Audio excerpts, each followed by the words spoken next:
Welcome, what is up? Thank you for tuning back into the Chaos Lair. Of course, I am Chris Chaos here with your Raw 411 for July the 8th, 2013. Now, I have 5 topics that I want to get to real quick. Number 1, they set up the pay-per-view really nice. The All-Star Money in the Bank, which is the premiere one. Don't get it twisted, because it has all the big names. The other one will probably open the show, but this one will probably close the show, which it probably should.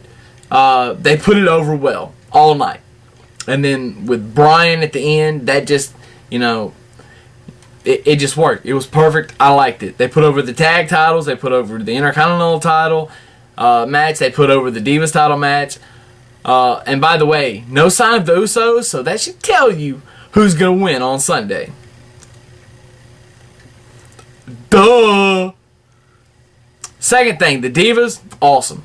I love how they're incorporating more people. Said it, you got to incorporate more people. You can't just... Eventually, the storyline has to encompass some other people, because you can't just keep with the same 2 forever. You have to encompass just as supporting actors, if you will, in a movie. You can't just have a movie with 2 people, unless you're doing the Blair Witch Project, which I think they had 3 people. But I digress. The main event, Punk, Orton, phenomenal. It was. That was. Okay, Jericho and Axel was a pretty good match, so I'd put it about on the same level. But it was a really good match. Proves that Orton can still go, and you should still care about Randy Orton, no matter who you are. Matt Panel. Now, last thing, the Wyatt family. We had 2 months at least of this build up and all these vignettes, and weeks and weeks and weeks and weeks and weeks have gone by, and it was building and everybody was loving it, and the vignettes tonight were great, and they failed. The debut failed. It sucked.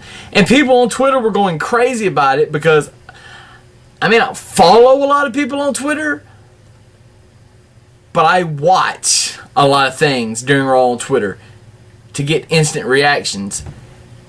And people were making this out to be the second coming. Who's it the second coming of? Husky Harris? Because, that's pretty much who it is. In any event, there you have it.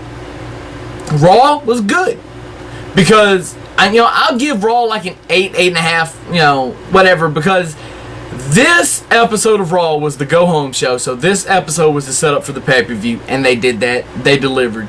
Thank you, WWE. And you can say you're welcome just any time. You delivered on what you should have done. Although the Wyatt thing sucked. So maybe you didn't deliver as well as you should have. Moving on. See you for the pay-per-view. Deuces and Chaos is out.